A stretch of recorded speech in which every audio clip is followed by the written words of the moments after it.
যে আল্লাহকে বিশ্বাস করা, ইনশাল্লাহ মাশাল্লাহ বলা, এটার মানেই ঈমান নয়। ঈমান হচ্ছে কমপ্লিট সারেন্ডার, নিজের জীবন সম্পত্তি আল্লাহর কাছে বিক্রি করে দিয়ে আল্লাহর কাছে সম্পূর্ণ আত্মসমর্পণ করার নাম হচ্ছে ঈমান। এই লা ইলাহা ইল্লাল্লাহর হিসাবে বহু সময় পার হবে। লা ইলাহা ইল্লাল্লাহ তো আমরা সবাই বলছি, কিন্তু এটার আসলে অর্থ কী? লা কেন বলি আমরা? বলেন লা, না। এই নায়ের অর্থ কী? নায়ের অর্থ হলো আমরা তাগুতকে অস্বীকৃতি জানাচ্ছি। কোরআন পাক আল্লাহ কি বলেন? ফামান ইয়াকফুর বিত-তাগুত ওয়া ইউমিন বিল্লাহ ফাকাদ ইসতামসাকা বিল-উরওয়াতিল উসকা।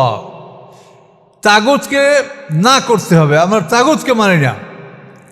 এই তাগুতকে না করার জন্য আমরা লা শব্দটা ব্যবহার করছি কলমার মধ্যে। লা, না, আমরা তাগুতকে আমরা মানি না। তো এই যে তাগুতকে অমান্য করা, তাগুতকে অস্বীকার করার পরে ঈমান আনতে হবে আল্লাহর প্রতি। কিন্তু আমাদের বগলে তাগুতও আছে, আর ওদিকে আল্লাহর প্রতি ঈমান আনতেছি, এটাকে আল্লাহ গ্রহণ করবেন? তাগুত এবং এর সাথে আছে জিপ্ত এবং তাগুত, অর্থাৎ জড় পদার্থের যেগুলো মূর্তি তার নাম হলো জিপ্ত, আর তাগুত হলো যেগুলো মানুষ নিজে ঈমান আনে না, অন্যকে ঈমান আনতে দেয় না, যারা ঈমান এনেছে তাদেরকে জুলুম অত্যাচার করে ঈমান থেকে ফিরাবে। এই কাজ যারা করে তারা হচ্ছে তাগুত। আর এমনি নর্মাল কাফের মানে আল্লাহকে অস্বীকার করে তারা হলো কাফের, আর তাগুত হলো তার সাথে ভয়ঙ্কর। জিপ্ত এবং তাগুতকে অস্বীকার করতে হবে, ঈমানের শর্ত। এভাবে আপনার সিনার থেকে অন্য সব কিছুকে বহিষ্কার করতে হবে, এটা পরিষ্কার করতে হবে আল্লাহর জন্য। তারপর আল্লাহর আসন দিতে হবে আপনার কলবে। আউযু বিল্লাহি মিনাশ শাইতানির রাজিম, বিসমিল্লাহির রহমানির রহিম। ক্বালা ফামা খাতবুকুম আইয়ুহাল মুরসালুন। ইব্রাহিম আলাইহিস সালাম বললেন, তোমাদের আর কি কাজ আছে হে প্রেরিত ফেরেশতাগণ? আমাকে তো পুত্র সন্তানের সুসংবাদ দিলে, তোমাদের আর কি কাজ আছে? মানে এই যে 10 জন ফেরেশতা ইব্রাহিম আলাইহিস সালামের বাড়িতে মেহমান হয়েছিলেন, বিবি সারার থেকে পুত্র সন্তান জন্মগ্রহণ করবে, ইসহাক আলাইহিস সালাম জন্মগ্রহণ করবে।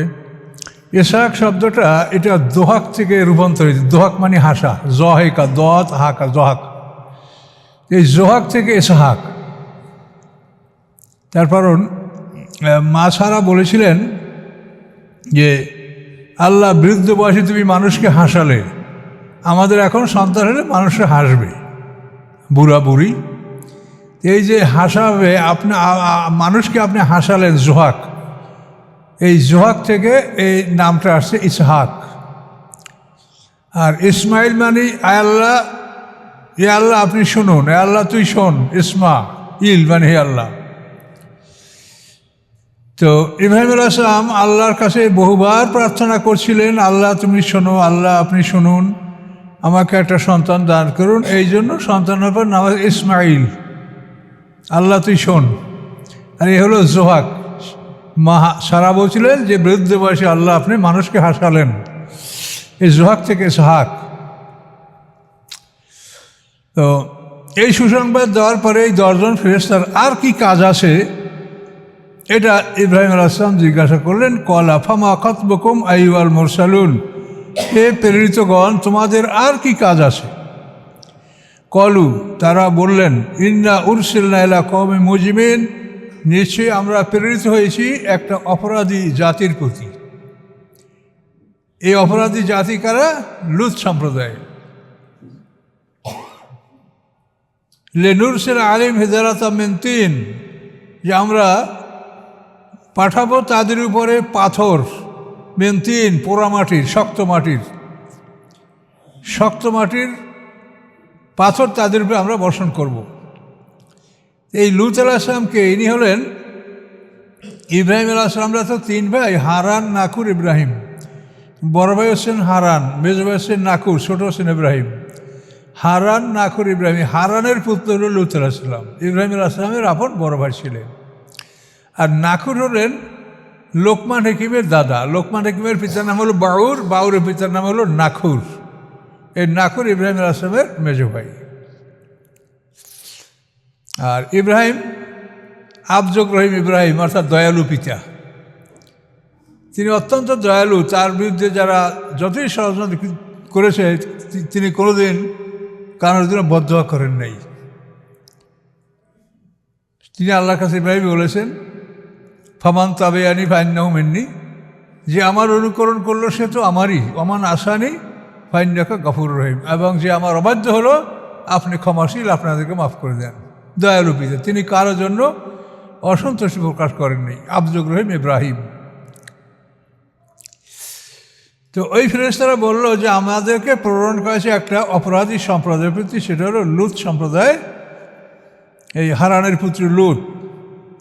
ইব্রাহিম আলাইহিস সালাম যখন বেবিলন ত্যাগ করেন তখন তার সাথে তার স্ত্রী বিবি সারা ছিলেন, আর এই হারানের পুত্র লুত ছিলেন, আর ইব্রাহিম আলাইহিস সালামের পিতামাতাও ছিলেন।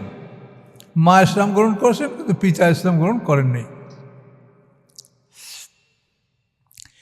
লিনুরসিলা আলাইহিম হিজারাতাম মিন তিন মুসাওয়ামাতান ইনদা রাব্বিকা, সেগুলি চিহ্নিত, নাম লেখা আপনার রবের নিকট। লিল মুসরিফিন, সীমা লঙ্ঘনকারীদের জন্য নাম লেখা, কোন পাথর কাকে আঘাত করবে, কোন পাথর কাকে হত্যা করবে, এই পাথরে তার নাম লেখা ছিল। মুসাওয়ামাতান আখরাজা মানকানা ফিয়া মুনাল মুমিনিন, অতঃপর বের করে নিয়েছিলাম আমি যারা ছিল ওই জনপদে মোমেনদের অন্তর্ভুক্ত। ওই জনপদে যারা মোমেনদের অন্তর্ভুক্ত ছিল, আল্লাহ বলেন আমি তাদেরকে ওই জনপদ থেকে আমি বের করে নিয়েছিলাম। কিন্তু ফামা ওয়াজাদ নাফিয়া গাইরা বাইতে মিনাল মুসলিমিন, আমি পাই নাই ওই জনপদে একটি ঘর ছাড়া আর কোনো মুসলমানের ঘর। একটা ঘরই মুসলমানের ঘর ছিল, লূত আলাইহিস সালাম এবং তার দুই কন্যা জাগ্রাতা এবং রিসা। দুই কন্যা, জাগ্রাতা বড় আর ছোট রিসা। জাগ্রাতা এবং রিসা দুই কন্যা, আর তার স্ত্রীতে ছিল কাফের, লূত আলাইহিস সালামের স্ত্রী। তা আল্লাহ বলেন আমি পাই নাই ওই জনপদে গায়রা বাইতে মিনাল মুসলিমিন, মুসলমানদের একটা ঘর ছাড়া আর কোনো ঘর, আর কোনো বসতি।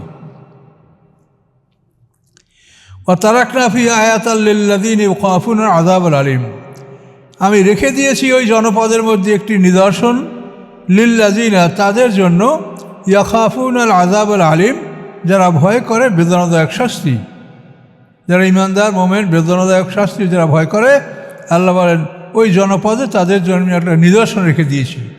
নিদর্শনটা কি? তো 15 মাইল চওড়া আর অন্তত 40 বা 50 মাইল দৈর্ঘ্য একটা জলাশয়। এর পানি এতই খারাপ যে এই পানিতে কোনো প্রাণী বাস করে না। এই পানি কোনো প্রাণীতে খেলে সে প্রাণী বন্ধা হয়ে যায়, কোনো পাখিও এই কুয়ার উপর থেকে ওড়ে না, এমন অভিশপ্ত কূপ। তো এই জন্য আল্লাহ বলেন যে আমি সেখানে একটা নিদর্শন রেখেছি ওই সকল মানুষের জন্য যারা বেদনাদায়ক শাস্তিকে ভয় করে। তো এগুলি দেখে ইচ্ছা করলে ইমানদাররা বা ইচ্ছা করলে মানুষেরা ইমান আনতে পারে যে আল্লাহ এভাবে শাস্তি দিয়েছেন, আমরা অপরাধ করলে আমাদেরকেও এভাবে শাস্তি দিতে পারেন।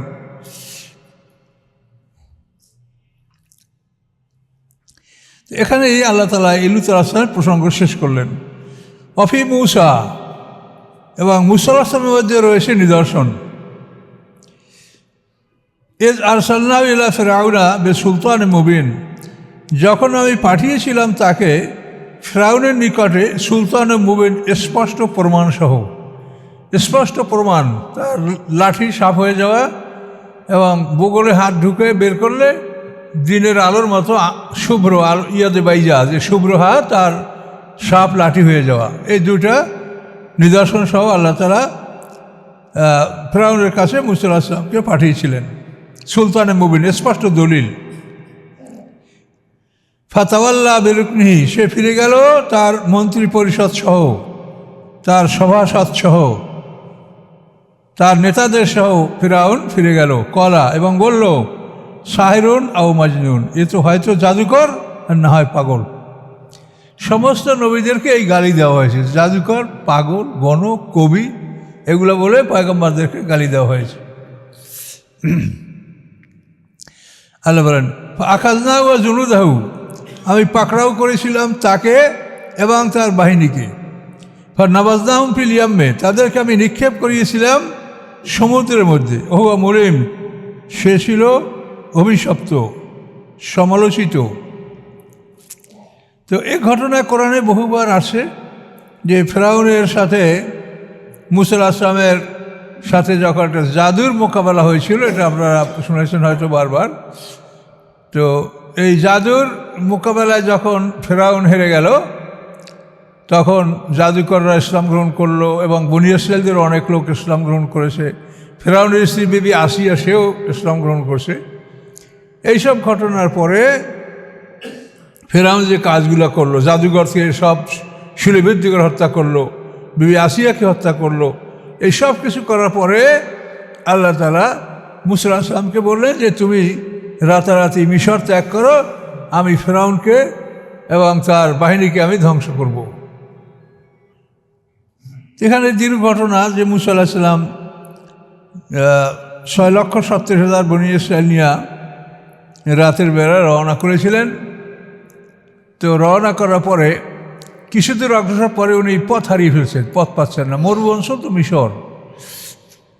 তো আবার যেখান থেকে যাত্রা শুরু করেছেন সেখানে উনি ফিরে গেলেন, আবার যাত্রা করলেন। এভাবে 3 বার তিনি পথ হারালেন। তিনি সঠিক পথ পাচ্ছেন না যে কোন পথে তিনি আরব ভূমিতে বা প্যালেস্টাইনে, যেখানে মুসা আলাইহিস সালামের শ্বশুরবাড়ি ছিল, শোয়েব আলাইহিস সালামের অঞ্চল মাদায়েন, এই অঞ্চলে তিনি যাবেন, কিন্তু পথ খুঁজে পাচ্ছিলেন না। তখন মুসা আলাইহিস সালাম বনী ইসরাঈলকে ডেকে বলছিলেন যে আমি কেন পথ পাচ্ছি না? আমি তো আল্লাহর হুকুমে রওনা করেছি, আমি তো বিদ্রোহী নই, পথ পাচ্ছি না কেন? কেউ কোনো জবাব দিতে পারছে না। তখন মুসা আলাইহিস সালামের সম্প্রদায়ের মধ্যে এক মহিলা ছিল, তার নাম মরিয়ম বিনতে নামুসা। তাফসিরে বলা আছে যে তার বয়স হয়েছিল তখন 700 বছর।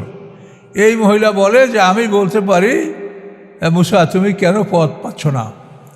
সবাই অবাক হয়ে গেল। এই যে মহিলা জানে মুসা আলাইহিস সালাম, এটা হলো বয়সের কারণ, এটা নবুয়ত না আর অন্য কিছু না, এটা হলো বয়সের অভিজ্ঞতা।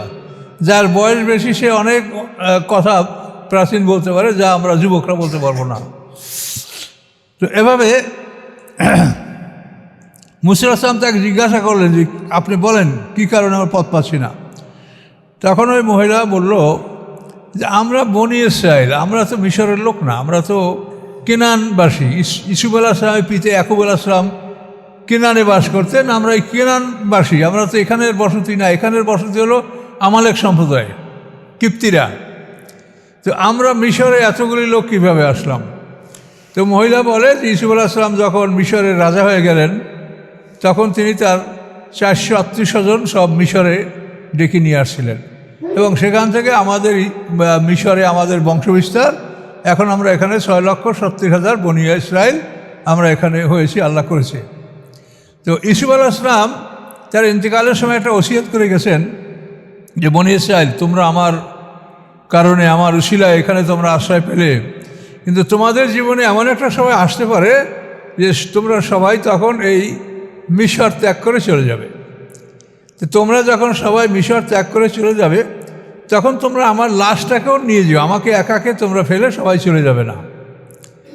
মহিলা বলে এই ওসিয়াত ইসুফ আলাইহিস সালাম করেছেন, কিন্তু আজকে আমরা তার লাশকে না নিয়েই রওনা করেছি, এই জন্য আমরা পথ পাচ্ছি না। তো সবাই অবাক হয়ে গেল যে ঘটনা হতেই পারে। তখন মুসা আলাইহিস সালাম বললেন যে ইসুফ আলাইহিস সালামকে আমরা কোথায় পাবো? ইসুফ আলাইহিস সালাম তো অনেক সিনিয়রদের, জানেন, এই যে মুসা ইবনে ইমরান ইবনে ইয়াসার ইবনে কায়েস ইবনে লাবি, এই লাবি আর ইসুফ আলাইহিস সালাম 17 ভাই, ইহুদ লাবি, এরা হলো ইসুফ আলাইহিস সালামের 10 ভাইয়ের গ্রুপ। আর ইসুফ আলাইহিস সালাম আর বিনিয়ামিন এরা 2 জন। আর এই 12 ভাই, এই 12 ভাইয়ের বংশকে কোরআনে বনী ইসরাঈল বলা হয়েছে। ওই মহিলা বলল যে ইসুফ আলাইহিস সালামের কবর কথা আমি জানি, তা আমি বলবো না যদি তুমি ওয়াদা না করো যে আমি বৃষ্টি হব, এটা ওয়াদা করলে আমি বলবো। তখন মুসা আলাইহিস সালাম আল্লাহর কাছে দোয়া করলেন, কারণ তিনি তো জানেন না কে বৃষ্টি হবেন। তো আল্লাহ তাকে জানাই দিলেন যে এই মহিলা জান্নাতি, তুমি তাকে জান্নাতের সুসংবাদ দাও। এই দেওয়ার পরে তখন ওই মহিলা বলল যে ইসুফ আলাইহিস সালামের কবর হচ্ছে আলেকজান্দ্রিয়ায়, ভূমধ্য সাগরে আলেকজান্দ্রিয়া, যেখানে নীল নদীর মোহনা, ওই নীল নদীর মোহনায় মরমর পাথরের সিন্ধুকে ভরে তাকে ওইখানে দাফন করা হয়েছে। ইউসুফ আলাইহিস সালাম ইন্তেকাল করার পরে এই নীল নদের মোহনাটা হলো এই আলেকজান্দ্রিয়ায়, আর এই মাথাটা উৎপত্তি স্থল হলো ভিক্টোরিয়া জলপ্রপাত। সুদানে এসে দুইটা শাখা, খুব বিশাল বড় নদী। তো ইউসুফ আলাইহিস সালাম ইন্তেকাল করার পরে নীল নদীর ওপারের মানুষ বলে যে আমরা এপার দাফন করব, এপারের মানুষ বলে আমরা এপারে দাফন করব। এই নিয়ে তাদের মধ্যে যুদ্ধ বেঁধে যাওয়ার উপক্রম হয়েছিল। তখন আল্লাহ তাআলা তাদের মধ্যে একটা তন্দ্রায় তাদের আচ্ছন্ন হয়ে পড়ল, এবং তন্দ্রা থেকে সবাই বুঝতে পারলো যে আমরা এটা না করে আমরা যদি ইউসুফ আলাইহিস সালামের কবরকে এই আলেকজান্দ্রিয়া নীল নদীর মোহনায় দেই, এবং প্রত্যেকটা জোয়ারের পানি, এই সিন্ধুক বিধৌত পানি পুরা নীল নদীর পারে পানিটা আসবে, তখনই তো আমরা এর বরকতটা পাবো। এই চিন্তা করে শেষ পর্যন্ত তারা আলেকজান্দ্রিয়ায় ইউসুফ আলাইহিস সালামকে দাফন করেছিল। আলেকজান্দ্রিয়া একটা কবরস্থান আছে পানির নিচে, এখনও আছে। তো ওখান থেকে ইউসুফ আলাইহিস সালামের লাশকে তারা নিয়ে আসলো, কিন্তু নিয়ে এসে তারা ভুল করলো। ভুল তো আল্লাহ করান। তারা তো এখন যে যোজকটা, অর্থাৎ এখন লোহিত সাগরের মাথায় আকাবা উপসাগর এবং ভূমধ্য সাগর, এই দুটার মধ্যে যে ফাঁকাটা, এটা হলো 120 মাইল জায়গা, এবং এই জায়গাটাই সুয়েজ খাল করা হয়েছে। এই 120 মাইল কেটে ভূমধ্য সাগরের সাথে লোহিত সাগরের সাথে লাইন করা হয়েছে। শত সহস্র জাহাজ চলাচল করে এটা দিয়ে, খুব সহজ। আর এইটা যখন ছিল না, তখন মনে করেন যে এই ভূমধ্য সাগরীয় অঞ্চল দেশ, যেমন বলেন ইংল্যান্ড, তারপরে ফ্রান্স, তারপরে ইটালি, এই সমস্ত দেশের জাহাজগুলি ভারতে আসতে উত্তমাশা অন্তরীপ, একেবারে আফ্রিকা মহাদেশের যে বড় লম্বা লেজ, এই উত্তমাশা অন্তরীপ, মানে এটা বলা হয় কেপ অফ গুড হোপ, উত্তমাশা অন্তরীপ, এইটা ঘুরে ভারতে জাহাজ আসতে হতো। 6000 মাইল রাস্তা বাড়ে। এই সুয়েজ খাল যদি বন্ধ হয়, তাহলে 6000 মাইল রাস্তা ঘুরে এদিকে আসতে হবে তাদেরকে, এই ভারত মহাসাগর, এছাড়া কোনো লাইন নেই। তো এই জন্য 1854 সালে মিশরের গভর্নর আব্দুল হামিদ পাশার আমলে এই সুয়েজ খালটা খনন করার পরিকল্পনা হয়েছিল। 1870 সালে এটা কমপ্লিট হয়েছে। ফরাসি জয়েন্ট স্টক কোম্পানি এই সুয়েজ খালটা খনন করেছে। শর্ত ছিল যে ওই কোম্পানি নেবে 60 ভাগ লাভ, আর মিশর পাবে 40 ভাগ, যেহেতু তাদের জমি থেকে এটা করা হয়েছে। তো এই সুয়েজ খালটা যখন ছিল না, তখন এই মিশরের লোক তো ওইখান থেকে আরব ভূমিতে চলে যাবে, কিন্তু আল্লাহর কুদরত, সে ওইখান থেকে না গিয়ে আরও দক্ষিণে আগাই গেছে, আইয়া ওই সাগর পড়ছে সামনে। বড় হয়েছে পর দেখে যে আমরা তো ভুল করেছি, আর উত্তর দিক থেকে তো আমরা ঢুকবো ওইদিকে, কিন্তু ঢুকতে পারে নাই। তো এভাবে এটা অন্য জায়গায় আছে, কোরআন শরীফ স্পষ্ট যে সকালবেলায় যখন মুসা আলাইহিস সালামের বাহিনী দেখলো যে আমরা সমুদ্রের পাড়ে চলে আসি, আমাদের ভুল হয়েছে, তো তখন ভীত সবাই এদিক ওদিক তাকাচ্ছে, কে কোথায়। তো মুসা আলাইহিস সালামের সাথীরা দেখতে পাচ্ছে যে ফেরাউন বাহিনীও চলে আসতেছে। তার কারণ ওই ফেরাউন বাহিনীর, মানে ফেরাউন এবং তাদের যত বংশধর, মুসা আলাইহিস সালাম যে রাতে হিজরত করবেন, সেই রাতে জিবরিল আমিন ফেরাউন বংশের প্রত্যেকটা বাড়ির একটা কুমারী মেয়েকে হত্যা করছে, যাতে এই দাফন কাফনের জন্য তারা সবাই ব্যস্ত থাকবে, মুসা আলাইহিস সালামকে, বনী ইসরাঈলকে অনুসন্ধান করতে পারবে না তারা। এরপর তাদের তো নিম্ন শ্রেণীর কাজগুলো বনী ইসরাঈল করে, এই হত্যা হয়ে মানুষগুলি নিহত হয়েছে, এখন বনী ইসরাঈল নাই, তখন কিছু করার নাই, এই মানুষগুলো দাফন কাফন না করে তারা যেতে পারছে না। তো এভাবে ওই মানুষগুলো দাফন কাফনের কাজে তারা ব্যস্ত ছিল, যার জন্য তাদের অন্তত সৈন্যবাহিনী রেডি করা 3 দিন সময় লেগেছিল। তো ওরা মুসা আলাইহিস সালামের 3 দিন পরে রওনা করছে, কিন্তু এদিকে মুসা আলাইহিস সালাম আলেকজান্দ্রিয়া থেকে ইউসুফ আলাইহিস সালামের লাশ আনার জন্য এই 3 দিন শেষ বের হয়ে গেছে। সমান লোহিত সাগরের সামনে 2 দল মুখোমুখি হয়ে গেল। মুসা আলাইহিস সালামের বাহিনী দেখে, কলা আসহাবু মুসা ইন্নী আলা মুদরাকুন। মুসা আলাইহিস সালামের বাহিনী দেখছে, মুসা আলাইহিস সালামের সাথীরা বলল, ইন্না আলা মুদরাকুন, নিশ্চয়ই আমরা ধরা পড়ব। যে ওই তো ফেরাউন, তার বিশাল বাহিনী আসছে, আর সামনে সমুদ্র, আমরা কোথায় যাব? মুসা আলাইহিস সালাম বিষয়টা নিয়ে বললেন, কলা কাল্লা, কখনোই না, ইন্না মাইয়া রব্বি শাহিদিন, নিশ্চয়ই আমার সাথে আমার রব আছে, তিনি আমাকে অচিরেই বলে দিবেন যে আমার কী করতে হবে। দেখেন পয়গম্বরের তাওয়াক্কুল। তো এটা যখন তিনি বললেন, আল্লাহ তাকে পথ বলে দিলেন, ফাদ্রের ব্যাসা কালবার, যে সমুদ্রের উপরে লাঠি দ্বারা আঘাত করো, অত্রকিল বাহারা রহমান, এবং সমুদ্রকে ওই অবস্থায় ছেড়ে দাও, তুমি দ্বিতীয় পিটান মারলে রাস্তাটা বন্ধ হয়ে যাবে, তা করবে না, ওরকম রেখে দাও। এভাবে মুসা আলাইহিস সালামের 6,70,000 বাহিনী, 12 দল, 12 দলের জন্য 12টা রাস্তা হলো। এই 12 দল 12 রাস্তা দিয়ে পার হইয়া লোহিত সাগর পার হয়ে গেলেই তো আরব ভূমি পার হয়ে গেলেন। ইতিমধ্যে ফেরাউনও আসলো, এসে দেখে যে রাস্তা সমুদ্রে। তখন ফেরাউন বলে, এই দেখো আমার ভয়ে নদী ফেটে গেছে, রাস্তা হয়ে গেছে। মানে আহাম্মক কাকে বলে? আর মানুষরা যে আহাম্মকদের কথাই শোনে, জ্ঞানীদের কথা কয়জনে শোনে? তো এরপরে ফেরাউন বাহিনী ওখানে নামছে না। তো এই জন্য আল্লাহ তাআলা 30টা ঘোড়সওয়ার ফেরেশতাদের ওই ফেরাউন বাহিনীর সামনে পাঠালেন, এবং এইগুলো যখন নামলো ঘোড়াগুলো, তখন ফেরাউন বাহিনীর ঘোড়াও নামলো। এভাবে নেমে লোহিত সাগরের মাঝ বরাবর যখন তারা গেল, তখন এই 10,60,000 বাহিনী ফেরাউনের, মানে দুই দিক থেকে যে পাহাড়ের মতো পানি, অকানা কুল্লু ফেরকেন কা তুদিল আজিম, কোরআনের ভাষা, যে বড় পাহাড়ের মতো দুই দিকে পানি জমা হয়েছিল, আর মাঝখান দিয়ে রাস্তা ছিল। এগুলি ভেঙে আস্তে পানিগুলি সব একত্রিত সমুদ্র সমান হয়ে গেল। 10,60,000 বাহিনী ওখানেই শেষ। এবং ফেরাউন তখন ঈমান এনেছিল, আমানতু আন্নাহু লা ইলাহা ইল্লাল্লাযী আমানাত বিহি বানু ইসরাঈল ওয়া আনা মিনাল মুসলিমিন, আমি ঈমান আনতেছি যে আল্লাহ ছাড়া কোনো মাবুদ নাই, যে আল্লাহর প্রতি বনী ইসরাঈল ঈমান এনেছে, এবং আমি মুসলমানদের একজন। তখন জিবরিল তার মুখ কাদা দিয়ে চেপে ধরছিলেন। আল্লাহ বলছেন, জিবরাইল তুমি ওর মুখ চেপে ধরলা কেন? এখনও বলতে পারে, ও করে। তো জিবরিল আমিন বলে যে আল্লাহ আপনি বড় দয়ালু, আমার ভয় হয় যে ও যদি বারবার আমান্তু আমান্তু বলে, তা আপনারা ঈমান কবুল করেন নাকি, যে আমি বলতে দিব না, আমি ওকে আর বলতে দিব না। বল কেন? যে ফেরাউন যেদিন মুসা আলাইহিস সালামের মোকাবেলার জন্য মাঠে গেছে, সেই দিনও ঘোষণা করেছিল, আনা রব্বুকুমুল আলা, আমি তোমাদের শ্রেষ্ঠ রব। তা আমি সেই দিনের উপর ক্ষিপ্ত হয়েছি, বেয়াদব তুই শ্রেষ্ঠ রব, তোর রবগিরি আমি দেখে নেব। তো ফেরাউন এভাবে ধ্বংস হলো, এবং তার ইমানের কথায় আল্লাহ জবাব দিলেন, আল্লাহ নে বেটা, এখন অকাত আসাই তা কবলো, এইমাত্র তুই আমার নাফরমানি করলি, তুই পয়গম্বর হত্যা করার জন্য বের হলি।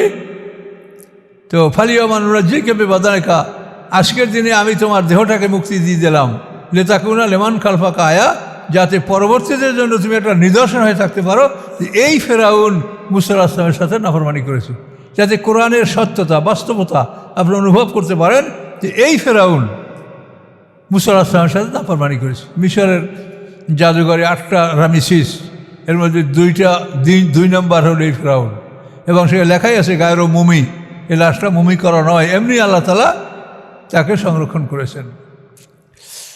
এই কথাটা কোরআনে বিভিন্ন জায়গায় আছে। আল্লাহ যে কথা বারবার বলেন, সে কথা বারবার শোনার মধ্যে আমাদের উপকার আছে। কথা বুঝতে পারছেন? আল্লাহর কথা বেহুদা নয়, তিনি যেটা বারবার বলেন সেটা আমাদের বারবার শোনার প্রয়োজন আছে। যে মৃত্যুর সময় ঈমান আনলে ঈমান কবুল হয় না, কিন্তু আমাদের হুজুরে দোয়া করে কি, যে মওয়াতের সময় যেন আমার মুখে কলমা জারি হয়। মওয়াতের সময় কলমা জারি হলে কী হবে কন? এরা কোরআন পড়ে কিন্তু কিছুই বোঝে না মনে হয়, যে এখানে তো আল্লাহ বলেই দিলেন। অন্য আয়াতে স্পষ্ট বলা আছে, ইয়াউমা ইয়াতি বাযু আয়াতি রাব্বিকা লা ইয়ানফাউ নাফসান ঈমানুহা কাসাবাত ফি ঈমানিহা খায়রা। আল্লাহ বলে আমার শাস্তির নিদর্শন যদি প্রকাশ পেয়ে যায়, তখন যে মানুষ ঈমান আনে নাই অথবা ঈমান আনছিল নেকামল করে নাই, এর কোনোটাই আমি আর গ্রহণ করব না, ওখানেই শেষ। এখান থেকে কত মশলা আপনারা বুঝবেন, ভাইবে দেখেন। এখানের পরে আমলনামার মধ্যে মানুষের নিজের কোনো আমল ঢোকার আর সুযোগ নাই, তবে অপরে যদি তাদের দোয়া করে সেটা ইচ্ছা করলে আল্লাহ সেখানে ঢুকাতে পারে, কিন্তু নিজের কিছু করার ক্ষমতা নাই। আল্লাহ বলেন, আকাশ না জুনুদাউ, আমি তাকে এবং তার বাহিনীকে পাকড়াও করলাম। নাবাজাম ফিল ইয়ামে, তাদেরকে সমুদ্রে নিক্ষেপ করলাম। ওহ মুরিম, সে ছিল অভিশপ্ত। অফি আদ, এবং আদ জাতির মধ্যে আরসালনা আলাইহিমুর রিহাল আকিম, আমি প্রেরণ করলাম তাদের উপরে বাতাস আকিম। আকিম মানে বন্ধা, অর্থাৎ অশুভ বন্ধা বাতাস, অশুভ বাতাস। কাদের উপরে? আদ জাতির উপরে। আদ জাতি কারা? আদ এবনে আওজ এবনে এরাম এবনে সাম এবনে নূহ। নূহ আলাইহিস সালামের পঞ্চম পুরুষের জাতিটা হলো আদ জাতি। এই আদ জাতির পয়গম্বরের নাম ছিল হুদ আলাইহিস সালাম। সূরা হুদ একটা সূরা আছে কোরআনে। তো এই জাতিকে আল্লাহ ধ্বংস করছে কীভাবে? যে তাদের উপরে সাক্কারা আলিম সাবাল আয়ালমা সামানিয়াতা আইয়ামেন হুসুমা। আল্লাহ বলেন তাদের উপরে 7 রাত 8 দিন অনবরত এই দুর্যোগপূর্ণ আবহাওয়া, ঝোড়ো হাওয়া প্রবাহিত হয়েছে। মানুষগুলোকে বাতাসে উড়ে ঘুড়ির মতো পাহাড়ে উপরে আকাশে উপরে উঠে ওখান থেকে ফেলাই দিয়েছে, আবার বালু চাপা দিচ্ছে, আবার বাতাস দিয়ে বালু হটাইছে, আবার আসে। এবার আশ্রাতে 7 রাত 8 দিন বসে মানুষগুলোকে আশ্রয় তারা মারছে। অথচ এই জাতির খুবই শক্তিশালী জাতি ছিল আদ জাতি। লাম ইউখলাক মিসলুহা ফিল বিলাদ। এদের ব্যাপারেই বলা আছে যে শহরে তাদের মতো শক্তিশালী সুঠাম মানুষ আর সৃষ্টি আল্লাহ করেন নাই, মেরেছেনও আল্লাহ সেইভাবে। 8 দিন বসে আশ্রয় তারপর মারছে। তারপর তাদেরকে ঝোড়োয়ার মাধ্যমে আল্লাহ সমুদ্রে নিক্ষেপ করে দিয়েছেন দেহগুলি। মা তাদারুমেন সেই আতাত আলাইহি, ছেড়ে দেয়নি কোনো কিছু যার উপর থেকেই বাতাস প্রবাহিত হয়েছে। ইল্লা জাআলাতুকার রমিম, বগম করেছে উহাকে সম্পূর্ণ চূর্ণ বিচূর্ণ। যে যা কিছুর উপর থেকে বাতাস চলেছে সব কিছু চূর্ণ বিচূর্ণ করে ফেলেছে। সামুদ, আর সামুদ জাতি হল এর পরের জাতি। সামুদ এমনি জাসুর এমনি আওজ এমনি এরাম এমনি সাম এমনি নূহ, অর্থাৎ 6ষ্ঠ পুরুষের। নূহ আলাইহিস সালাম হলেন আদম আলাইহিস সালামের 10ম পুরুষের, আর নূহ আলাইহিস সালাম থেকে ইব্রাহিম আলাইহিস সালাম 10ম পুরুষের, আর এইগুলি তার মাঝে ইব্রাহিম আলাইহিস সালামের আগে সিনিয়রে আদ জাতি সামুদ জাতি। সামুদা এবং সামুদ জাতির মধ্যে আমি পাঠিয়েছিলাম আল্লাহ বলেন রাসূল, আমার পয়গম্বর পাঠিয়েছিলাম। মানে সামুদ জাতি এদের পয়গম্বর আছে সালেহ আলাইহিস সালাম। ইজা সামুদা ইজকিল লাহুম, যখন তাদেরকে বলা হলো তামাত্তাউ হাত্তাহীন, কিছুকালের জন্য তোমরা উপভোগ করো, কিছুকালের জন্য তোমরা ভোগবিলাস এটা গ্রহণ করো। ফাআতাবা আমরে রব্বিহিম, তারা অবাধ্য হলো, অমান্য করলো রবের হুকুম অমান্য করলো। ফাখাযাতুমুস সায়কা, অতএব তাদেরকে পাকড়াও করলো একটা বিকট শব্দ, প্রচণ্ড একটা শব্দ ধ্বনি তাদেরকে পাকড়াও করলো। এই ধ্বনিও এবং ভূমিকম্প দুটোই তাদেরকে আক্রমণ করেছে। ওহম ইয়ানজুরুন, তখন তারা দেখতেছিল। ফামাসতাতাউ মিন কিয়ামিন, তারা দাঁড়াতে সক্ষম হয় নাই। ওমা কানু মুনতাসিরিন, এবং তারা কোনো প্রকার সাহায্য প্রাপ্ত হয়নি। তো সামুদ জাতির প্রতি আল্লাহ নিদর্শন পাঠাইছিলেন একটা উট। পাথরের উপরে পিটান মারার ফলে পাথর ফেটে একটা গাভীন উট বের হয়েছিল, বিশাল বড় উট। পাজরের এক প্রান্ত থেকে অন্য প্রান্তের দূরত্ব ছিল 80 গজ। এই এক উটে ওই যেদিন মাঠে নামতো সব উটগুলি পালাই বাড়িতে, কোনো উট মাঠে থাকতো না ভয়তে। এই উট যখন একটা কুয়ার মধ্যে মুখ দিত, কুয়ার পানি শেষ না করে মুখ তুলতো না। এত দুধ দিত যে সামুদ জাতির সব মানুষ তার দুধ খেতে পারত। তো আল্লাহ এটা সম্পর্কে সতর্ক করেছে যে তোমরা চাইছো, তোমাদের চাওয়ার কারণে আমি এটা দিয়েছি, আমি এমনি দেই নেই। তোমরা নিদর্শন চেয়েছো, নিদর্শন দিয়েছি, এখন সামলাও। তো এই উটের জন্য শেষ পর্যন্ত আল্লাহ পয়গম্বরের কাছে সময়টা ভাগ করে দিলেন যে আমার উট আল্লাহর উট একদিন চড়বে মাঠে, আর তোমাদের উট অন্যদিন চড়বে। এইভাবে কিছুদিন চলার পরে শেষ পর্যন্ত তারা দেখলো যে তাদের পশু ক্ষতিগ্রস্ত হচ্ছে। পশু যদি একদিন খাবার না খায়, একদিন পর একদিন খাবার খায়, তো স্বাভাবিক অবস্থা থাকবে না। তখন তারা ষড়যন্ত্র করলো। সদুফ, ওনায়জা, এইভাবে কিছু ধনী মহিলা ছিল যাদের অনেক ফসল ছিল, মানে পশু সম্পদ ছিল, ধন সম্পদ ছিল। এই মহিলারা সমাজের দুষ্কৃত লোকদেরকে কেউ নিজের দেহ দান করে, কেউ নিজের কন্যা দান করে এদেরকে রাজি করলো। নয় নেতাকে তারা রাজি করেছিল। কোরআনে বলা আছে ওয়াকানা ফিল মাদিনাতে তেসাতুর হাতি ইউফসিদুনা ফিল আরদি ওয়া লা ইউসলিহুন। ওই শহরে তেসাতুর হাত মানে 9 নেতা, তারা পৃথিবীতে ফাসাদ করতো, আল্লাহ ইসলিহুন, কোনো ভালো কাজ করতো না। এই 9 নেতা একমত হলো যে আল্লাহর পয়গম্বর উটটাকে মারব। তো এখন মারার জন্য 9 জনে কাজ করবে। এর আগে তারা পরামর্শ করছে, তারা বলল কি, তাকাসামু বিল্লাহ, তোমরা আপোষে আল্লাহর নামে কসম করে নাও, লানুবাইয়িতান্নাহু, যে রাতের একাংশে আমরা তাকে হত্যা করব, আল্লাহর উটটাকে মারব। না, এটা আসলে উট না, ওই পয়গম্বরকে মারবে। লানুবাইয়িতান্নাহু, আমরা রাতের বেলায় সাল্লাল্লাহু আলাইহি ওয়াসাল্লামকে হত্যা করব। এই সিদ্ধান্ত তারা নিয়েছিল। তো এই সিদ্ধান্ত নেওয়ার পরে যখন তারা একটা পাহাড়ের নিকট থেকে অতিক্রম করতেছিল, তখন একটা পাথর সেখান থেকে আল্লাহ তাআলা তাদের উপর নিক্ষেপ করলেন এবং সবাই তারা মারা গেল। তাহলে এখানে আমাদের জানার যে বিষয় সেটা হচ্ছে এই, যে তারা পয়গম্বরকে মারবে এই প্ল্যান করার জন্য তারা কী করলো, ক্বালু তাকাসামু বিল্লাহ, তারা বলল যে তোমরা পরস্পর আল্লাহর নামে কসম করে নাও। কত ভালো কাজ করছে, আল্লাহর নামে কসম না করলে হয় কি, পয়গম্বরকে মারবে। তো এভাবে এর থেকে আমাদের বোঝা উচিত যে আল্লাহকে বিশ্বাস করা, ইনশাল্লাহ মাশাল্লাহ বলা, এটার মানেই ঈমান নয়। ঈমান হচ্ছে কমপ্লিট সারেন্ডার, নিজের জীবন সম্পত্তি আল্লাহর কাছে বিক্রি করে দিয়ে আল্লাহর কাছে সম্পূর্ণ আত্মসমর্পণ করার নাম হচ্ছে ঈমান। এই লা ইলাহা ইল্লাল্লাহর হিসাবে বহু সময় পার হবে। লা ইলাহা ইল্লাল্লাহ তো আমরা সবাই বলছি, কিন্তু এটার আসলে অর্থ কী? লা কেন বলি আমরা, বলেন? লা, না। এই নায়ের অর্থ কী? নায়ের অর্থ হলো আমরা তাগুতকে অস্বীকৃতি জানাচ্ছি। কোরআন পাক আল্লাহ কি বলেন, ফামান ইয়াকফুর বিত-তাগুতি ওয়া ইউমিন বিল্লাহ ফাকাদ ইসতামসাকা বিল-উরওয়াতিল উসকা। তাগুতকে না করতে হবে, আমরা তাগুতকে মানি না। এই তাগুতকে না করার জন্য আমরা লা শব্দটা ব্যবহার করছি কলমার মধ্যে, লা, না, আমরা তাগুতকে আমরা মানি না।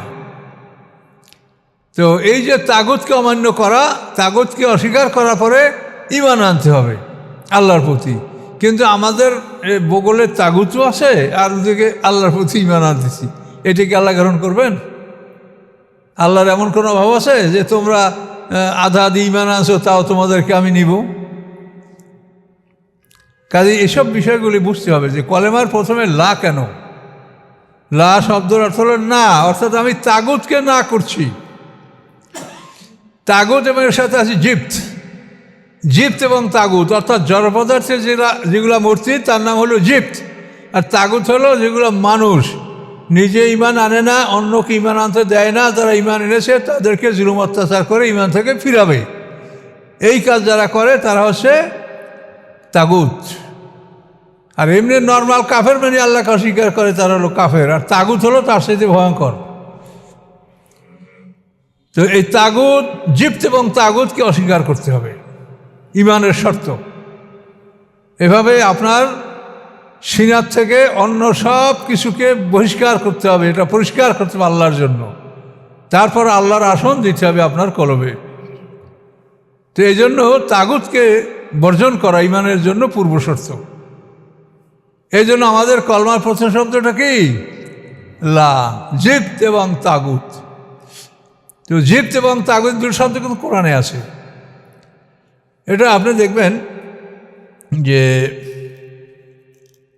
কাব বিন আশরাফ, ইহুদি বনু কুরাইজার নেতা কাব বিন আশরাফ, উহুদের যুদ্ধের পরে মুসলমানরা যখন অনেকটা ঘায়েল হয়ে গেছিল না, উহুদের যুদ্ধের সাময়িক পরাজয়, তো এটার পরে কাব বিন আশরাফ মনে করলো যে মুসলমানদেরকে কিভাবে আরও ঘায়েল করা যায়। সে তার 40 জন অথবা 70 জন লোক নিয়ে মক্কায় চলে গেল। আবু সুফিয়ানকে বলল যে তোমরা যদি মদিনা আক্রমণ করো তা আমরা ইহুদি সম্প্রদায়, আমরা যারা আছি মদিনায়, আমরা তোমাদেরকে সাহায্য সহযোগিতা করব। তা আবু সুফিয়ান দেখে তো বিরাট একটা লাভজনক ব্যাপার, সোনায় সোহাগা। আবু সুফিয়ান বলল অবশ্যই আমরা এটা করব। তখন আবু সুফিয়ান রাজি হলো, কিন্তু আবু সুফিয়ান সে একটা প্রস্তাব রাখলো যে তোমরা আহলে কিতাব আর মুহাম্মদ সাল্লাল্লাহু আলাইহি ওয়াসাল্লাম তো আহলে কিতাব, কাজে তোমাদেরকে আমরা কি করে বিশ্বাস করি। দেখেন কথাটা কি। এখন কি করতে হবে? তাহলে তোমরা আমাদের এই দেবদেবী আছে এদের সামনে একটা সেজদা করো, তাহলে আমরা বুঝবো যে না আমাদের দেবদেবীকে সম্মান করছো, আমাদের সাথে তোমরা একমত হয়েছো। তখন কাব বিন আশরাফ তার সঙ্গী সাথীদেরকে নিয়ে ওই দেবদেবীদের সামনে একটা সেজদা করেছে। তো কাফের সেজদা, দেবদেবীর সামনে সেজদা করবে তো কাফের হয়ে যাওয়া।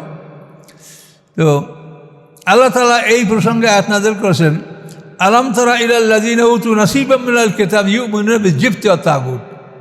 হে রাসূল, আপনি কি তাদেরকে দেখেছেন? হ্যাঁ, যাদেরকে আসমানি কিতাবের একটা অংশ দেওয়া হয়েছে, উতু নাসীবাম মিনাল কিতাবে, এই লোকগুলো কী করলো? ইউমিনুনা বিল-জিবতি ওয়াত তাগুত, যারা জিবত এবং তাগুতের উপরে ঈমান আনলো। তো জিবত হচ্ছে কাবাঘরে যে মূর্তিগুলো স্থাপন করা ছিল এগুলো হলো জিবত, আর তাগুত হলো আবু সুফিয়ান এবং তার সাথীরা। তো এখন এই একই আয়াতে দুইটা জিনিস আপনি দেখেন স্পষ্ট, জিবত এবং তাগুত, এই দুইটা জিনিসকে অস্বীকার করতে হবে। না, জিবত এবং তাগুতকে আমি মানি না, তাদের কোনো স্থান আমার অন্তরে নাই। এগুলো বাদ দিয়ে আমি এক আল্লাহর ইবাদত আমি করি, এক আল্লাহর আমি গোলাম, এটা বলতে হবে আপনাকে। কাজে অনেক কিছু বোঝার আছে, আমরা তো বুঝি না আর বোঝার চেষ্টা করি না। জিবত এবং তাগুতকে অস্বীকার না করলে তা কারো ঈমান আল্লাহ কবুল করবেন না।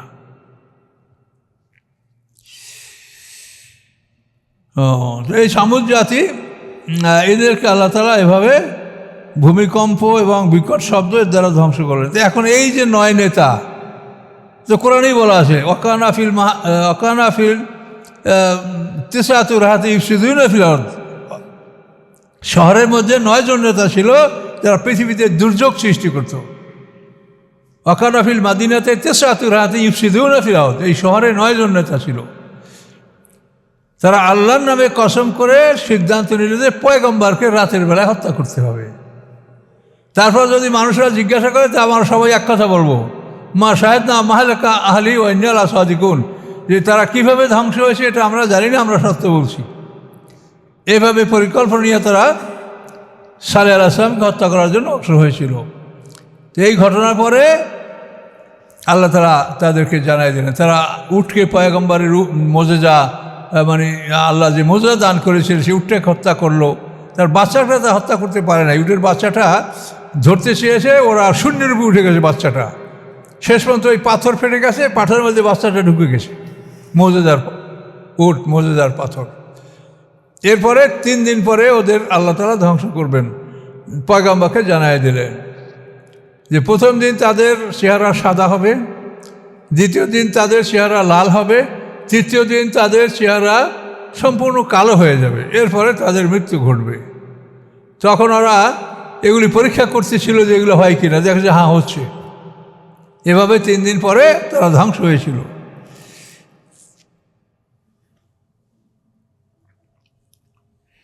ফামাস্তাতাউ মিন কিয়ামিন ওয়া মা কানু মুনতাসিরিন, তারা দাঁড়াবার ক্ষমতা রাখে নাই এবং তারা সাহায্যপ্রাপ্ত হয়নি। এরপরে ওয়াকামা নূহ মিন ক্বাবল, এর পূর্বে নূহ আলাইহিস সালামের জাতি পৃথিবীতে ছিল, ইন্নাহুম কানু কওমান ফাসিকিন, তারাও ছিল ফাসেক সম্প্রদায়। এখানে একটা রুকু শেষ হয়ে গেছে, আরও কি আমরা আগাবো না থাকবে? আল্লাহ বলেন আস-সামা বানাইনাহা বিআইদিন ওয়া ইন্না লামূসিউন, আল্লাহ বলেন আমি আকাশকে সৃষ্টি করেছি আমার হাত দ্বারা, আর আইদেন মানে ক্ষমতা, শক্তি, এসব অর্থে ব্যবহার আইদেন। তা আল্লাহ বলেন আমি আমার ক্ষমতা বলে, অথবা আমি আমার হাত দ্বারা আসমান সৃষ্টি করেছি, ওয়া ইন্না লামূসিউন, আর আমি সমস্ত বিষয়ে প্রশস্ততার মালিক, সব বিষয়ে প্রশস্ত, ধন সম্পদ দয়া মায়া সব দিক দিয়ে আমি প্রশস্ততার মালিক। ওয়াল আরদা ফারাশনাহা, এবং পৃথিবীকে আমি বিস্তার করেছি, ফানিমাল মাহিদুন, আমি কত সুন্দর বিস্তারকারী, কি সুন্দরভাবে পৃথিবীকে আল্লাহ সৃষ্টি করেছেন। অমিন কুল্লি শাইইন খালাকনা যাওজাইনে, এবং সকল বস্তু আমি জোড়া জোড়া সৃষ্টি করেছি, লাআল্লাকুম তাযাক্কারুন, যাতে তোমরা উপদেশ গ্রহণ করতে পারো। এই জন্য হায়াতও এক জোড়া, মৌয়াতও এক জোড়া, বরজাকও এক জোড়া, জন্ম এক জোড়া, জোড়া। এই জোড়া যদি ভাঙেন তা আপনি কোরআনের খেলাফ চলে গেলেন। এগুলি কোনোভাবেই তো আমরা বুঝাতে পারছি না, আলেমরা কোনোভাবেই এটা বুঝতে রাজি না। তাকে হলো হাদিসে আসে, হাদিসে আছে, কোরআনে কি আছে? কোরআনের কোনো খবর নাই, হাদিসে আছে। মুনকার নাকির মানুষ জীবিত করবে, কি আশ্চর্য ব্যাপার! আল্লাহ বলেন ওহু ইউহয়িমিত, জীবিত এবং মৃত্যু করা, এই দুটোর ক্ষমতা একমাত্র আল্লাহর। এমন এক ফেরেশতার নাম, এটা কোরআনে কোথাও নাই এবং কোরআনের খেলাফ চলে যাচ্ছে কথাগুলি, তারপরও তারা কোনোভাবে এটা বিশ্বাস করে না। অমিন কুল্লি শাইইন খালাকনা জাওজাইনে, সকল বিষয়কে আমি, সকল বস্তুকে আমি জোড়া জোড়া সৃষ্টি করেছি। লাআল্লাকুম তাযাক্কারুন, যাতে তোমরা উপদেশ গ্রহণ করো। ফাফিরু ইলাল্লাহ, তোমরা আল্লাহর দিকে দ্রুত অগ্রসর হও, পালাও। ফেরার মানে ফেরারি আসামি কয় না, ফেরারি যে আসামি পালাইয়া গেছে, তো এই ফেরার শব্দটা কিন্তু আরবি। তাফিরু মানে পালাও, ইলাল্লাহ আল্লাহর দিকে। কোথায় পালাবে? আল্লাহর থেকে পালাইও না, আল্লাহর দিকে পালাও। শয়তান থেকে, শয়তানের রাস্তা ত্যাগ করে আল্লাহর রাস্তার দিকে তোমরা দ্রুত অগ্রসর। ফাফিরু ইলাল্লাহ, তোমরা আল্লাহর দিকে পলায়ন করো। ইন্নী লাকুম মিনহু নাযীরুম মুবিন, নিশ্চয়ই আমি তোমাদের উদ্দেশ্যে আল্লাহর পক্ষ থেকে স্পষ্ট ভয় প্রদর্শনকারী। এই কথাগুলো কে বলছিলেন? নূহ আলাইহিস সালাম বলছিলেন, আর আমাদের রাসূলও বলছে। সবাই এই কথা বলে, ওয়ালা তাজআলু মা'আল্লাহি ইলাহান আখার, আল্লাহর সাথে অন্য ইলাহ নির্বাচন করো না। মক্কার কাফের মুশরিকরা আল্লাহকে মানত, তারা বেশমেকে আল্লাহ বলে সব কাজ শুরু করতো। আল্লাহ সেটা সবসময় স্বীকার করতো, কিন্তু তারা বলতো কি যে আল্লাহ একা এত কাজ করতে পারবে না, আমাদের এই লাত উজ্জা মানাত ওল হবল এরা আল্লাহর কাজে সহযোগিতা করবে। এই ছিল তাদের সমস্যা। আর আল্লাহ বলছে না, এটা করবে না তোমরা। ইন্নী লাকুম মিনহু নাযীরুম মুবিন, নিশ্চয়ই আমি তোমাদের জন্য আল্লাহর পক্ষ থেকে স্পষ্ট ভয় প্রদর্শনকারী। কাযালিকা মা আতাল্লাযীনা মিন ক্বাবলিহিম মির রাসূলিন ইল্লা ক্বালু সাহিরুন আও মাজনুন, আল্লাহ বলেন এভাবেই আসে নাই কোনো রসুল তাদের পূর্বে, বরং তারা বলেছে জাদুকর অথবা পাগল। যে কোনো রসুল আসে সবাই কি তারা এই কথাটা বলেছে, জাদুকর অথবা পাগল। আল্লাহ বলেন আতাওয়াসাউহি, তারা কি একে অপরকে ওসিয়ত করেছে? তারা কি একে অপরকে ওসিয়ত করেছে? যারা আগেও নবীদেরকে সাহের এবং জাদুকর এবং পাগল বলেছে আর এখনও বলে, যে তারা আপসে নসিহত করেছে? না, বালহুম কওমুন তাগুন, বরং তারা এমন একটা জাতি যারা বিদ্রোহী, সীমা লঙ্ঘনকারী। ফাতাওয়াল্লাহ আনহুম, হে রাসূল আপনি তাদের থেকে সরে যান, দূরে থাকেন। ফামা আনতা বিমালুম, আপনার উপরে কোনো অভিযোগ নাই। তারা ঈমান আনলো না কেন, এটা আপনাকে জিজ্ঞাসা করা, আপনার কোনো অভিযোগ নাই, আপনি শুধু প্রচার করে দেন। ওয়াযাক্কির, উপদেশ দান করুন। ফাইন্না যিকরা তানফাউল মুমিনিন, নিশ্চয়ই উপদেশ মোমেনদের উপকারে আসবে। উপদেশগুলি মোমেনদের উপকারে আসবে, কাফেরের উপকার হবে না। আমা খালাকতুল জিন্না ওয়াল ইনসা ইল্লা লিয়াবুদুন, নিশ্চয়ই আমি জিন এবং মানব জাতিকে শুধুমাত্র আমার ইবাদতের জন্য সৃষ্টি করেছি। জিন এবং মানব যে দুটো জাতি। মা উরিদু মিনহুম মির রিজকিন, আমি তাদের থেকে কোনো জীবিকা কামনা করি না, যে তারা আমাকে কামাই করে খাওয়াবে বা আমার মাখলুকাতকে খাওয়াবে, তাও না। মা উরিদু মিনহুম মির রিজকিন, আমি তাদের থেকে কোনো জীবিকার ইচ্ছা পোষণ করি না। ওমা উরিদু আইয়ুতি'মুন, এবং আমি এটাও চাই না যে তারা আমার মাখলুকাতকে খাওয়াবে, আমার সৃষ্টিগুলোকে খাওয়াবে, এটাও আমি কামনা করি না। ইন্নাল্লাহু আর রাজ্জাক, নিশ্চয়ই আল্লাহ তাআলা তিনি জীবিকা দানকারী, যুল কুওয়া, মহাশক্তির মালিক, মাতিন এবং অত্যন্ত দৃঢ় ক্ষমতাবান, অপ্রতিরোধ্য ক্ষমতার মালিক। ফাইন্না লিল্লাযিনা যালামু, নিশ্চয়ই যারা অত্যাচারী জানুবান তাদের জন্য রয়েছে একটা শাস্তির পালা। মিসলা জানুবি আসহাবিহিম, যেমন তাদের সঙ্গী সাথীদের শাস্তির একটা পালা ছিল। তো পূর্ববর্তী উম্মতে যেরকম শাস্তির একটা পালা ছিল, পরবর্তীদের জন্য এরকম একটা শাস্তির পালা আসবে। ফালা ইয়াস্তাআজিলুন, অতএব তারা যেন দ্রুত কামনা না করে। ওটা আসবেই, তাড়াতাড়ি চাইও না, তাড়াতাড়ি চাইতে যেও না, তারা যেন দ্রুত কামনা না করে। বা ওয়াইলুল লিল্লাযিনা কাফারু, ধ্বংস কাফেরদের জন্য, ইয়াউমিহিমুল্লাযী, তাদের ওই দিনে, ইউআদুন, যেই দিনের প্রতিশ্রুতি তাদেরকে দেওয়া হয়েছে, অর্থাৎ কিয়ামতের দিন, বিচারের দিন। এই দিনে তাদের চূড়ান্ত ধ্বংস। বিচার হবে হাসরের ময়দানে একদিন। কথা বলতে পারছেন না? প্রত্যেক দিন কবরে বিচার হইয়া মানুষ ভেস্তে যোগ দিয়ে দেওয়া, ওই জায়গার থেকেই কবরে বসেই যদি ভেস্তে যোগ দিয়ে দেওয়া হয়, তাহলে হাসরের ময়দান তার বিচারে কিছু থাকে না। তো এগুলো কী কথা যে কোনোভাবেই তা বুঝাতে পারছি না। আল্লাহ তাআলা মানে বহুবার, আমি এখনই দেখে আসি, সংখ্যাটা আমার বলতে ভুল হতে পারে, অন্তত 72 বার আল্লাহ তাআলা এই কথা বলছেন যে আমি বিচার করব, হাসর মাজার বিচার হবে, ঈমান এবং আমলে সলেহ এগুলির মাধ্যমে মানুষের বিচার হবে। ঈমান আমলে সলেহ দুইটা জিনিস যার মধ্যে আছে সে জান্নাতে যাবে। ঈমান আমলে সলেহ দুইটা জিনিস।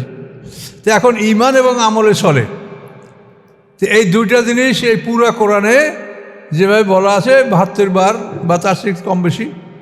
তো এই কথাগুলি আল্লাহ বলার পরেও আমরা এটা ভুরুক্ষেপ করি না। আমরা কি মন কান্না কি যদি সওয়াল করে মান রব্বুকা মান দীনুকা মান নবিয়ুকা, তিনটা তো প্রশ্ন। এই তিনটা প্রশ্নের মধ্যে কোনো আমলে সলে আছে? মান রব্বুকা তোমার রবকে আল্লাহ, আমার দীনুকা তোমার দিন কি ইসলাম, আমার নবিয়ুকা তোমার নবীকে মুহাম্মদ সাল্লাল্লাহু আলাইহি ওয়াসাল্লাম। এর মধ্যে এটা হলো ঈমান, বিশ্বাসের ব্যাপার। আপনার এখানে কোনো আমলে সলে আছে? তা আল্লাহ তাআলা যে কোরআন শরীফে 72 বার বললেন যে আমি ঈমান এবং আমলে সলে এই দুইটার উপরে আমি তার জান্নাত দিব। তা আপনারা এই তিনটা ঈমানের সাইডে তিনটা কথা এইটি ভেস্ত দিয়ে দিলেন, কবর ভেস্ত হয়ে গেল, অথবা পারল না জবাব দিতে, কবর তার দোজখ হয়ে গেল, তাই তো সমাপ্ত। আর হাসরের ময়দানে আর কিছু করার নেই। 50,000 বছর বসে যে দিন আল্লাহ নির্ধারণ করে সেদিনে কী হবে তাহলে বলেন? কেন মানুষের মাথায়গুলো ঢোকে না আমি কিচ্ছু বুঝি না। এদের মোহর মেরেছে, শয়তানের উপর গালেব হয়েছে। এই কথাগুলো তারা চিন্তা করবে যে আল্লাহ তাআলা কোরআনে কী বলছে, তা একবারও শুনবে না। তো যাই হোক, হেদায়েত আল্লাহর হাতে। আমরা বিভিন্নভাবে এগুলো বোঝাবার চেষ্টা করছি, বহুভাবে চেষ্টা করছি, যেগুলো কোরআনে নাই। এমন জিনিস যারা মানুষের মগজকে ভারী করা, এটা কি ঠিক হবে? কোরআনের কথা বলেন, কোরআনে যে কত শাস্তির কথা আছে, ভয়ঙ্কর ভয়ঙ্কর শাস্তির কথা, সেগুলো বলেন। আপনারা বানাইয়া ওই শুধু কবরে ঢুকেন সব শাস্তি। আর আল্লাহ বলেন যে কঠিন শাস্তি দিতে হবে বিচারের পর। বিচারের আগে শাস্তি কি করে হতে পারে? শাস্তির জন্য তো একটা তালিকা থাকবে যে এই অপরাধ এই শাস্তি, আর ন্যাকামলের জন্য তালিকা থাকবে, এই ন্যাকামল তার জন্য এই পুরস্কার। এইগুলো তো আমল নামায় থাকবে, এটা নিয়েই তো মানুষ জান্নাতে এবং জাহান্নামে যাবে। এরা কি বলছে? তো যাই হোক, হেদায়েত আল্লাহ হাতে। সবার জন্য দোয়া করেন, হেদায়েত যাকে আল্লাহ দিবে সেই হেদায়েত লাভ করবে। সবাইয়ের ভাগ্যে জান্নাত জুটবে না। আল্লাহ তাআলা বুঝানোর কাম বুঝিয়ে বলছে। আল্লাহ তাআলা কাফেরদেরকে অ্যারেস্ট করিয়ে ভেস্তে নিয়ে যাবে না। কি আস্তাগফিরুল্লাহ, সূরাটা শেষ হয়ে গেল। আস্তাগফিরুল্লাহ আল্লাযী লা ইলাহা ইল্লা হুয়াল হাইয়ুল কাইয়্যুম ওয়া আতুবু ইলাইহি, লা হাওলা ওয়া লা কুওয়াতা ইল্লা বিল্লাহিল আলিয়্যিল আযীম। আল্লাহুম্মা সাল্লি আলা মুহাম্মাদ ওয়া আলা আলি মুহাম্মাদিন কামা সাল্লাইতা আলা ইব্রাহিম ওয়া আলা আলি ইব্রাহিম ইন্নাকা হামিদুম মাজিদ। আল্লাহুম্মা বারিক আলা মুহাম্মাদ ওয়া আলা আলি মুহাম্মাদিন কামা বারাকতা আলা ইব্রাহিম ওয়া আলা আলি ইব্রাহিম ইন্নাকা হামিদুম মাজিদ। আল্লাহুম্মা আমিন। ربنا آتنا في الدنيا حسنة وفي الآخرة حسنة وقنا عذاب النار. ربنا ظلمنا أنفسنا وإن لم تغفر لنا وترحمنا لنكونن من الخاسرين. ربنا لا تزغ قلوبنا بعد إذ هديتنا وهب لنا من لدنك رحمة إنك أنت الوهاب. سبحان ربك رب العزة عما يصفون وسلام على المرسلين والحمد لله رب العالمين.